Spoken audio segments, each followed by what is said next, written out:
राम राम. आपण नवीन पिढीबरोबर संवाद साधत आहोत. या अगोदरच्या सत्रात आपण या अगोदरच्या सत्रामध्ये तिसरा सिद्धांत पाहिला होता.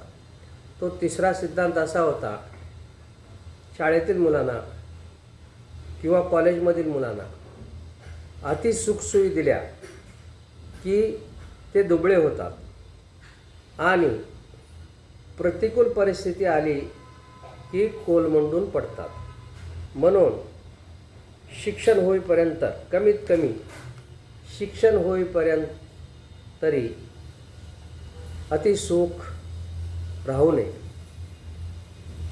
आता गेल्या सत्रात आपण पाहिलं की मी ज्यावेळेस हायस्कूलमध्ये होतो त्यावेळेस चिंचन सुरेचा मुलगा पहिला यायचा आणि मी दुसरा यायचा. माझ्याबरोबर पक्षपात होत आहे, पार्शलिटी होत आहे, भेदभाव होत आहे असं जाणवत होतं. परंतु तिकडे मी लक्ष दिलं नाही आणि माझा अभ्यासावरती केंद्रित केला आणि याचा परिणाम असा झाला, 10वीच्या बोर्ड परीक्षेमध्ये मी फर्स्ट क्लासमध्ये पास झालो आणि तो फक्त सेकंड क्लासमध्ये पास झाला. याच्यावरून आणखीन एक सिद्धांत येतो, आपण त्याला चौथा सिद्धांत समजू, की आपण मुलांनी अभ्यास करीत असताना कोणाबरोबरही कंपॅरिझन करू नये, तुलना करू नये, तिच्यामध्ये वेळ आपला घालवू नये. तुलना न करता, कंपॅरिझन न करता आपला अभ्यास चालू ठेवावा, नक्की यश मिळतं. आता याचे काही उदाहरण मी सांगत आहे. आम्ही ज्यावेळेस इंग्लंडमध्ये होतो, माझा नातू तिथं शिकतो. त्याची आदित्य नाव त्याची रनिंग रेस शाळेने अरेंज केले होते. मुलं बरेच होते रनिंग रेसमध्ये. मग रनिंग रेस चालू झाली. हा पहिला पुढे होता सर्वात. ज्यावेळेस रनिंग रेस चालू झाली त्यावेळेस सर्वात पुढे होता. परंतु तो काय करू लागला, मधून मागे वळून पाहायचा नेहमी, की कोण पुढे आहे, कोण किती मागे आहे. अशामुळं काय झालं, शेवटी तो दुसरा मुलगा पहिला आला आणि हा दुसरा आला. नंतर मी त्याला सांगितलं की कोणतेही काम करत असताना किंवा खेळामध्ये आपण कॉन्सन्ट्रेट करायचं, कंपॅरिझन करायचं नाही.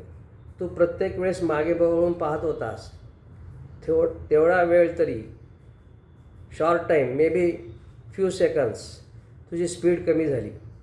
म्हणून तो मागचा मुलगा पुढे गेला. त्याला पटलं.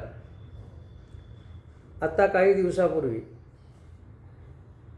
टी व्हीवरती कॉमनवेल्थ गेम पाहत होतो. त्यावेळेस सायकलिंगची रेस होती. सायकलिंगच्या रेसमध्ये एक सायकलस्वार पुढे होता आणि दुसरा मागे होता. परंतु पुढे असलेला सायकलस्वार सारखं मागे वळून पाहत होता. जसं माझा नातू पाहत होता तसं हा पण पाहत होता. कॉमनवेल्थ गेममध्ये किती मोठे गेम्स असतात ते, तिथंसुद्धा असे एक्सपिरियन्स प्लेयरसुद्धा अशी चूक करतात.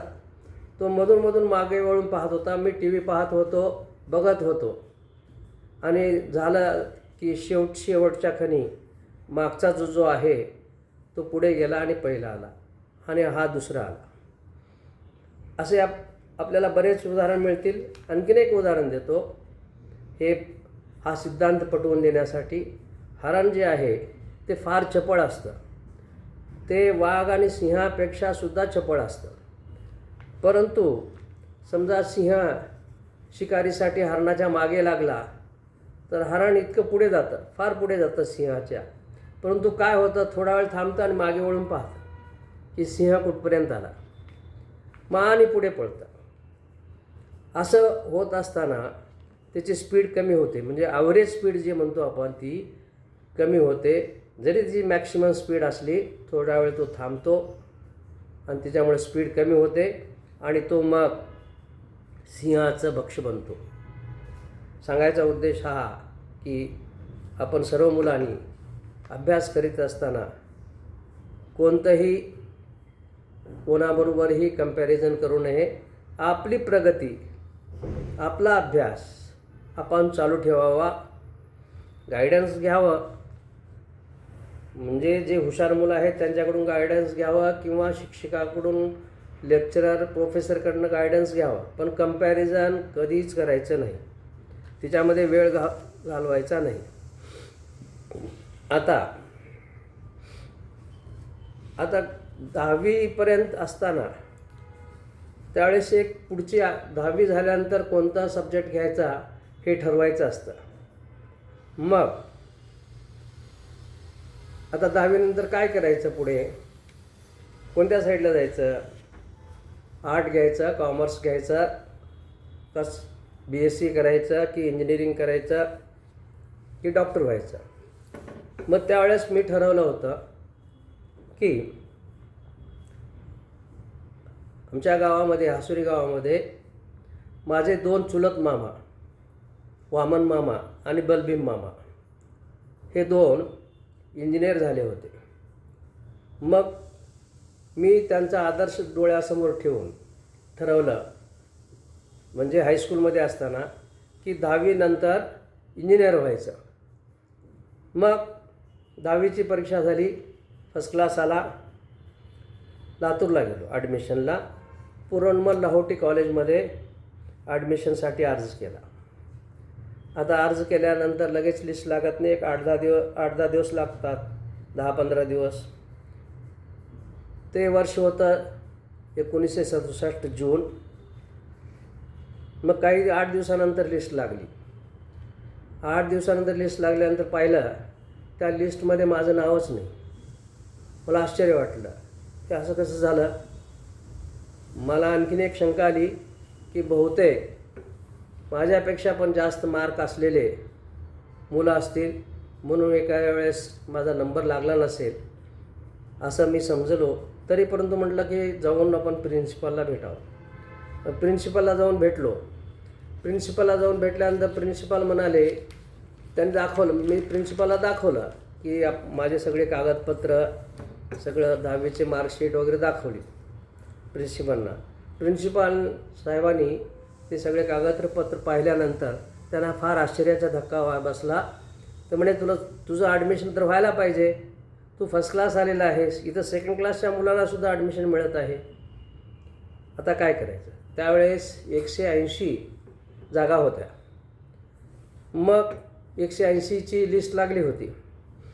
मग आता काय करायचं?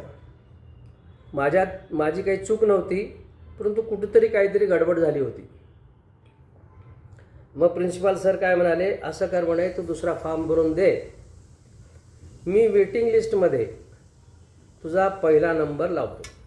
मग मी दुसरा फॉर्म भरला नंतर आणि सगळे कागदपत्र जोडले आणि सबमिट केलं की पाहावं म्हणे, काय आपलं लक असेल तर नंबर लागेल.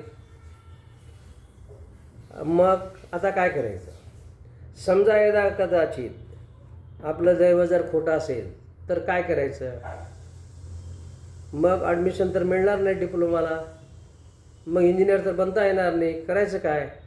मग त्यावेळेस याचा 8-10 दिवस वेळ होता. त्यावेळेस समजलं की हे जे पॉलिटेक्निक आहे हे डिप्लोमा आहे, हे एक डिग्री कोर्स नाही आहे इंजिनिअरिंगचा. इंजिनिअरिंगचा डिग्री कोर्स वेगळा असतो. तो BSc करून, म्हणजे PUC करायचं आणि BScचा फर्स्ट इयर, त्याला PPC म्हणत होते त्यावेळेस. आता जसं 11वी आणि 12वी आहे तसं PUC आणि BSc फर्स्ट इयर झाल्यानंतर इंजिनिअरिंगला ॲडमिशन घेता येतं. त्यावेळेस गायडन्स वगैरे कोणाचं नव्हतं. खेड्यातून आलेले आम्ही, इंजिनियर कुणाला म्हणतात हेच माहीत नाही, अशी परिस्थिती.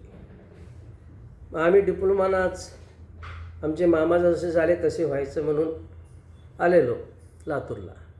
खैर जे आहे ते आहे. मग काय केलं, दयानंद कॉलेजला BSc PUCला ॲडमिशन घेतलं. तिथं ॲडमिशन मिळालं लवकर, कारण माझा फर्स्ट क्लास होता. मग कॉलेज चालू झालं. त्यावेळेस काय होतं की सर्व सब्जेक्ट कॉमन होते, म्हणजे फिजिक्स, केमिस्ट्री, मॅथ्स, बायोलॉजी, झुऑलॉजी असं सर्व कॉमन होते. मग कॉमन असताना अभ्यास चालू झाला, कॉलेज चालू झालं आणि तिथं प्रॅक्टिकल असायचे. प्रॅक्टिकलमध्ये झुऑलॉजीचं प्रॅक्टिकल, तिच्यामध्ये काय की डिसेक्शन एक असायचं. डिसेक्शन म्हणजे चिरफाड. मग उंदीर किंवा बेडूक किंवा झुरळ पण होते, कॉकरोच. आणि त्याची चिरफाड करताना, डिसेक्शन करताना मला इतकी घृणा यायची, इतका कंटाळा यायचा की आता नरकात आल्यासारखं असं वाटायचं. मग आता करणार काय, इंजिनिअरिंगला तर जायला पाहिजे, हे सहन तर करायला पाहिजे. असं करत करत 7-8 दिवस गेले. मग प्रत्येक वेळेस पाहायचं पॉलिटेक्निकला जाऊन की नंबर लागला का. मग शेवटी आणखीन एक समजलं त्यावेळेस की इंजिनिअरिंगला जायचं असेल तर तुम्ही डिप्लोमा करून पण जाऊ शकता. पण 2 अटी होत्या त्यावेळेस डिप्लोमा करून जाण्याच्या, की हा डिप्लोमा हा कमीत कमी 3 वर्ष, म्हणजे 3 वर्षात करायलाच पाहिजे. म्हणजे तुम्ही जर ड्रॉप झाला तर तुम्हाला ॲडमिशन नाही. आणि दुसरी अट जी होती की शेवटच्या वर्षामध्ये तुम्ही फर्स्ट क्लास पाहिजे, कमीत कमी 60% मार्क पाहिजे. या 2 अटी होत्या. मग त्यावेळेस म्हटलं ठीक आहे, बघू आपलं. इकडे तर आता नरकासारखी परिस्थिती माझी. ते डिसेक्शन करणे, बॉटनी, झुऑलॉजी. बॉटनीचा काही प्रॉब्लेम नव्हता, पण झुऑलॉजीचा प्रॉब्लेम होता. म्हणजे झुरळं कापणे, बेडूक कापणे, उंदीर कापणे. मग मधून मी पाहत होतो की पॉलिटेक्निकला नंबर लागला का. मग एक वेळेस दिसलं की माझा नंबर लागला. मी फार खुश. मग पॉलिटेक्निकला ॲडमिशन घेतलं, दयानंद कॉलेज सोडून दिलं आणि पॉलिटेक्निकचा प्रवास चालू झाला. आता इथं बराच उलतापलत झालं. त्या ॲडमिशनमध्ये बराच उलतापलत झालं. पहिला फॉर्म भरला होता डिप्लोमाला, तो माहीत नाही कसा गाळ झाला, नंबर लागला नाही. शेवटी दुसरा फॉर्म भरला, दयानंदला गेलो, तिथे तशी परिस्थिती. नंतर दैवयोग म्हणा, काही म्हणा, मी प्रयत्न सोडला नाही आणि शेवटी पॉलिटेक्निकला नंबर लागला आणि ॲडमिशन घेतलं. मी विचलित झालो नाही, वेगवेगळे मार्ग शोधत होतो. अशा प्रकारे माझा पॉलिटेक्निक डिप्लोमाचा प्रवास चालू झाला. आता लातूरमध्ये राहायची व्यवस्था अशी होती, आपल्या हसुरी गावचे बरेच जण अगोदर मुलं राहत होती. राठी बिल्डिंगमध्ये पापनास रोडला तिथं राहत होती. मग मी आणि व्यंकट भुजंगराव बरमदे नंतर जे पोस्टमास्टर झाले, आणि तिसरे बाबूराव सदाशिवराव बरमदे, ते नंतर सरपंच झाले. हे आम्ही तिघं एका रूमवरती राठी बिल्डिंगमध्ये राहत होतो आणि तिथे प्रवास चालू झाला. एकाच रूमवरती राहत होतो. व्यंकटला स्वयंपाक फार चांगला यायचा. त्याने मला स्वयंपाक शिकवला. सर्वच जे आपणाला लागतं विद्यार्थ्यासाठी तो स्वयंपाक मला शिकवला. मी तो स्वयंपाक शिकून घेतला. असं करत करत प्रवास चालू झाला. इथं एक महत्त्वाचा उल्लेख करू इच्छितो. लातूरला असताना आपल्या गावचे दुकानदार विठ्ठलराव दुकानदार ते लातूरला यायचे. ते भुसार माल घेऊन आडतीला यायचे. गावातला भुसार माल ट्रकमध्ये घालायचं आणि आडतीला यायचे. ते आडतीला आल्यानंतर मग ते आम्हा मुलांना पण भेटायचे. मग भेटत असताना ते काय करायचे, गावाकडनं माहीत होत असायचं की आता विठ्ठल मामा चाललेत, विठ्ठलराव चाललेत दुकानदार. मग कोणी काय द्यायचं, कोणी काय द्यायचं, कोणी शेंगा द्यायचे, कोणी आणखीन शेंगा चटणी वाटून द्यायची, कोणी गुळाच्या पोळ्या म्हणा किंवा कोंदीच्या पोळ्या म्हणा, कधी कधी भाकरी पण देत होते. अशा प्रकारे ते घेऊन यायचे आणि आम्हाला द्यायचे. आणखीन एक महत्त्वाची गोष्ट ते करायचे, ते आम्हाला विचारायचे की तुम्हाला पैशाची काही गरज असेल तर मला सांगा, हां मी तुम्हाला देतो, नंतर मी तुमच्या वडिलाकडून घेईन. असं एवढं चांगलं पाठबळ आम्हाला मिळालेलं होतं विठ्ठल मामाकडनं. असा आमचा प्रवास चालू झाला. पहिला वर्ष संपला. पहिला वर्ष संपल्यानंतर दुसऱ्या वर्षाला ॲडमिशनला त्यावेळेस काय होतं, डिप्लोमाला पहिल्या वर्षाला तिन्ही सब्जेक्ट्स म्हणजे तिन्ही faculties civil, electrical, mechanical common होते. मग दुसऱ्या वर्षाला सिव्हिल वेगळं झालं, मेकॅनिकल, इलेक्ट्रिकल एकत्र. मग त्याच वेळेस सुरेश बरमदे आणि नानाराव मुळे हे लातूरला शिक्षणासाठी आले. मग आम्ही तिघं, सुरेश, मी, नानाराव, एक रूम घेऊन राहू लागलो. सुरुवातीला या दोघांनाही मी स्वयंपाक शिकवला. कारण महत्त्वाची गोष्ट असायची की आम्ही रूमवरती राहायचं, कोणीतरी स्वयंपाक करायला पाहिजे.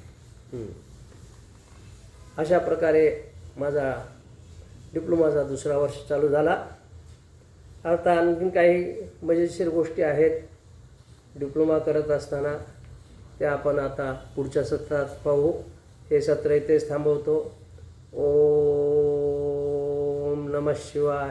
नमः पार्वतीपती. हर हर हर हर महादेव. ओम शांती शांती शांती.